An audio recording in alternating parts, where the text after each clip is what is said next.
कुटुंबियांसह त्यांनी मोठे आरोप केलेले आहेत तुमच्यावर, म्हणजे राज्य सरकारवर, प्रामुख्यानं मुख्यमंत्र्यांवर. त्याच्यावर प्रतिक्रिया. उद्धव ठाकरे सहकुटुंब त्यांचा लवटांगण दौरा, आर्जव दौरा पार पडा. मला मुख्यमंत्री करा, मला मुख्यमंत्री करा असा कटोरा घेऊन ते आले होते. पण मला वाटतं काँग्रेसने त्यांना हुसकावून लावलेलं आहे. दिल्लीत त्यांना कुणीही भाव दिला नाही. खालील लोटांगण असा संजय राऊत यांनी केलेला हा दौरा होता. संजय राऊत यांनी स्वतःचं राजकीय महत्त्व वाढवण्याकरता आणि उद्धव ठाकरे यांना मी नाचवू शकतो, मी बोलेल तेव्हा ते दिल्लीत 3 दिवसही राहू शकतात. मुलाचा वाढदिवस असताना सुद्धा दिल्लीमध्ये हॉटेलमध्ये न राहता ते माझ्या घरात राहतात आणि स्वतःचं राजकीय वजन वाढवण्याकरता हा दौरा कदाचित त्यांनी अरेंज केला असावा. आणि राजकीय फायदा तर त्यांना काही झाला नाही, परंतु ह्या निवडणुका आहेत आणि निवडणुकीमध्ये फंडाची गरज असते आणि कदाचित हा फंड गोळा करण्याकरता हा दौरा झालेला आहे असं मला वाटतं.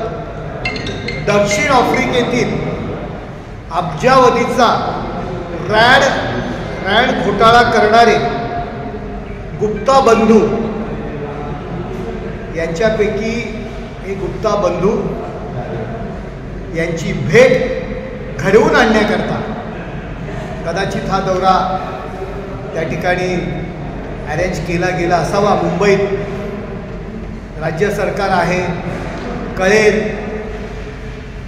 की कोण येऊन भेटलं की ज्याने करोडो रुपयाचा भ्रष्टाचार केलेला आहे असे गुप्ता बंधू.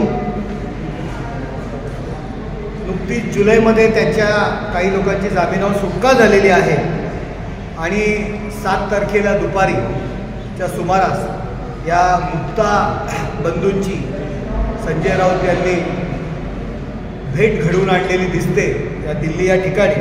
आणि कदाचित त्याच्यासाठीच या दौऱ्याचं अरेंज केला गेला असा हा नियोजित दौरा असावा. शरद पवार साहेबांनी लिहून ठेवले की उद्धव ठाकरे यांना राजकारणातील काही कळत नाही असं त्यांनी लिहून ठेवलं त्यांच्या आत्मचरित्रामध्ये. आणि संजय राऊत यांचा हा प्लॅन असावा की आपल्या राष्ट्रवादीतील मित्राला किंवा मित्राच्या आप्तस्वकीयांना मुख्यमंत्री करण्याकरता उद्धव ठाकरे आणि पूर्ण फॅमिलीला अडकवायचं आणि आपल्या मित्राचा किंवा स्वतःचा रस्ता मोकळा करायचा, याकरता ह्या सगळं दौऱ्याचं नियोजन केलं असेल. ठाकरे फॅमिली आणि गुप्ता बंधू यांची भेट झाली की नाही आपण त्यांना विचारावं 7 तारखेला दुपारी. आणि याची सखोल चौकशी होणं गरजेचं आहे. कशासाठी ही भेट झाली की जो माणूस करोडो रुपयाच्या भ्रष्टाचारामध्ये एका देशाला ज्यांनी फसवलेला आहे, की ज्याच्या लुकआउट नोटीस निघाली होती. या देशामध्ये अनेक ठिकाणी अनेक राज्य